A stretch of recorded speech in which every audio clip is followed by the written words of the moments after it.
নমস্কার, আমি astrologer Olivia. আপনাদের সকলকে আমার চ্যানেলে অনেক অনেক স্বাগত। প্রথমেই বলবো, আজকে যেটা নিয়ে আমি আলোচনা করব সেটা হলো দরিদ্র দোষ, অর্থাৎ জন্মকুষ্ঠির এমন একটি দোষ যেটা কিন্তু আপনাদের দারিদ্রতা সবসময় জীবন সঙ্গী করে তোলে। দারিদ্র দোষটা ঠিক কীরকম সেটাই নিয়ে আজকে আলোচনা করব। জন্মকুষ্ঠিতে রবি এবং শুক্র এই দুটোই কিন্তু খুব ইম্পর্টেন্ট এবং খুব শক্তিশালী প্ল্যানেট। রবি যেরকম আমাদের প্রভাবশালী এবং সৌভাগ্যশালী একটি গ্রহ, সেরকমই কিন্তু শুক্রও কিন্তু আমাদের বিলাসবহুল সব কিছু ডিপেন্ড করে এমন একটা গ্রহ। রবি এবং শুক্র যখন একই স্থানে কিংবা খুব কাছাকাছি বা একই নক্ষত্রের মধ্যে অবস্থান করে থাকে, তখন কিন্তু দরিদ্র দোষ তৈরি হয়। দরিদ্র দোষের এফেক্ট কী আপনাদের সেটা নিয়ে একটু আমি বলি। প্রথমে, সব যোগ্যতা আছে আপনাদের মধ্যে, কাজ করার সব ক্ষমতা আছে, কিন্তু তবুও অর্থ কিন্তু মনোমতো উপার্জন করতে পারছেন না, কিংবা প্রচুর অর্থ উপার্জন করছেন কিন্তু সেভিংস কিন্তু সেখানে কিচ্ছু নেই, ঠনঠন গোপাল। তো সেক্ষেত্রে আপনাদের প্রত্যেকের মনেই কিন্তু একটাই প্রশ্ন জাগে যে এত আমি ইনকাম করছি কিন্তু সেভিংসের জায়গা আমার জিরো কেন, কিংবা আমার যেইভাবে লাক্সারিয়াস একটা লাইফ লিড করার কথা আমি সেটা পারছি না কেন, অর্থাৎ দারিদ্রতা সবসময় কেন আমার সাথে চলছে।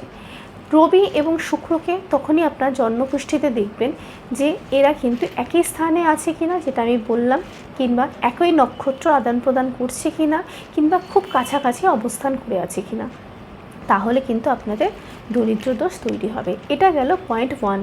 এবার আলোচনা করব পয়েন্ট 2 নিয়ে, অর্থাৎ 11th হাউস নিয়ে। আমি আগে অনেক ভিডিওতে আলোচনায় বলেছি যে জন্মকুষ্ঠিতে একাদশ ভাব অর্থাৎ 11th হাউস কিন্তু সবথেকে স্ট্রং ভাব। একাদশ ভাবের ওপরেই কিন্তু নির্ভর করে থাকে আমরা জীবনে কতটা সাফল্য পাব, আমরা জীবনে কতটা নিজের পায়ে দাঁড়াতে পারবো সাকসেসফুলি। তো 11th হাউসে যদি অধিপতি অর্থাৎ একাদশ ভাবের অধিপতি যদি কোনোভাবে দ্বাদশভাবে কিংবা অষ্টমভাবে অবস্থান করে, কিংবা দ্বাদশ ভাবের অধিপতি বা অষ্টম ভাবের অধিপতির সাথে কোনোরকমভাবে ডাইরেক্ট যোগাযোগ স্থাপন করে, সেই ক্ষেত্রেও কিন্তু দরিদ্র দোষ তৈরি হয়। অর্থাৎ সেম যেটা আমি বললাম, দারিদ্রতা কিন্তু আপনার জীবনসঙ্গী ছায়াসঙ্গী হয়ে ঘুরে ফেরাবে। এটা হলো পয়েন্ট 2। আর আলোচনা করব পয়েন্ট 3, অর্থাৎ চন্দ্রের অবস্থান নিয়ে।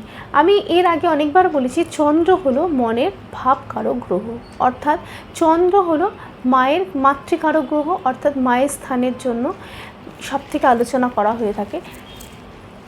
সেই চন্দ্র যখন অবস্থান করে জন্মকুষ্ঠিতে, তার অষ্টমভাবে যদি কোনো গ্রহ না অবস্থান করে, অর্থাৎ যদি ফাঁকা থাকে সেই ভাব, সেই ক্ষেত্রেও কিন্তু দরিদ্র দোষ তৈরি হয়ে থাকে। অর্থাৎ বুঝতে পারছেন যে চন্দ্র কিন্তু খুব একটা ইম্পর্ট্যান্ট জায়গা সবসময় লিড করে জন্মকুষ্ঠিতে। চন্দ্রের অষ্টম ভাব দেখবেন আপনাদের যদি ফাঁকা থাকে, সেই ঘরে যদি কোনো গ্রহ না থেকে থাকে, তাহলে কিন্তু আপনারও দরিদ্র দোষ আছে। তাহলে এই তিনটে সবথেকে ইম্পর্টেন্ট পয়েন্ট নিয়ে আমি আলোচনা করলাম। এবার যেটা 4th পয়েন্ট, সেটা হলো আপনাদের লগ্ন, অর্থাৎ লগ্নটা আপনাদের কতটা স্ট্রং। যদি আপনাদের লগ্নে কোনো গ্রহ না থেকে থাকে, ফাঁকা থাকে, কিংবা লগ্নের যে অধিপতি সে যদি নিচস্থ হয়ে বসে থাকে, বা লগ্নে যদি কোনো গ্রহ নিচস্থ হয়ে বসে থাকে, সেই ক্ষেত্রেও কিন্তু দরিদ্র দোষ তৈরি হয়ে থাকে। অর্থাৎ সেম, আপনাদের যোগ্যতা আছে, করার ক্ষমতা আছে, কিন্তু আর্থিক দিক দিয়ে কিন্তু আপনারা দারিদ্রতার শিকার হতে চলেছেন। তো এগুলো হলো পয়েন্ট, অর্থাৎ এগুলো হলো দারিদ্র দোষ তৈরি করে তার পয়েন্টগুলো। তো এবার আমি আলোচনা করব এর প্রতিকার নিয়ে, অর্থাৎ দরিদ্র দোষ যে আপনার আছে সেটা তো আপনি বুঝতে পারলেন, এবার তার থেকে আপনি প্রতিকার কী করে করবেন, অর্থাৎ তার থেকে আপনি ছুটকারা কী করে পাবেন। প্রথমেই বলি, আপনি খুব সামনেই আসতে চলেছে শ্রাবণ মাস। শ্রাবণ মাসে চেষ্টা করবেন প্রত্যেক সোমবার, যদি নাও সম্ভব হয় প্রথম সোমবার কিংবা শেষ সোমবার, বা সবথেকে ভালো হয় যদি প্রথম এবং শেষ দুটো সোমবারেই আপনি উপবাস থেকে শিব ঠাকুরের মাথায় জল ঢালতে পারেন। এটা কিন্তু দরিদ্র দোষ নির্মূল করার খুব একটা ইম্পর্ট্যান্ট প্রতিকার। এবং শুধুমাত্র পার্টিকুলার শ্রাবণ মাস ছাড়াও চেষ্টা করবেন সবসময় শিব ঠাকুরের অর্থাৎ শিবের মন্দিরের বাইরে যে ভিক্ষুকেরা বসে থাকে তাদের কিছু না কিছু দান করার। আপনার সামর্থ্য অনুযায়ী আপনি দান করার চেষ্টা করবেন।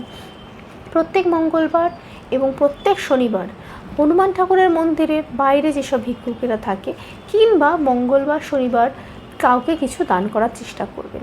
আপনার সামর্থ্য অনুযায়ী আপনি ভিক্ষুককে দান করার চেষ্টা করবেন এবং শ্রাবণ মাসেও কিন্তু এইটাই ফলো করবেন, যতটা আপনার সামর্থ্য সেই অনুযায়ী ভিক্ষুককে কিছু না কিছু অবশ্যই দান করবেন। সেটা আর্থিক দানও কিন্তু হতে পারে এবং এগুলো ফলো করে দেখবেন যে দরিদ্র দোষটা আপনি বহন করছেন সেটা কিন্তু আস্তে আস্তে আস্তে আস্তে কেটে যাচ্ছে এবং আর্থিক যেই অসহায়তার মধ্যে আপনি ছিলেন, অর্থাৎ যে আর্থিক অবস্থা আপনার উন্নতি কোনোভাবেই হচ্ছিল না, সেটা কিন্তু আস্তে আস্তে দেখবেন অনেকটা উন্নতি হয়ে গেছে এবং দারিদ্র দোষের যে ফল সেটাও কিন্তু আস্তে আস্তে আপনি কিন্তু পেতে আর পাচ্ছেন না, ওটা কিন্তু অনেকটা কেটে যাচ্ছে।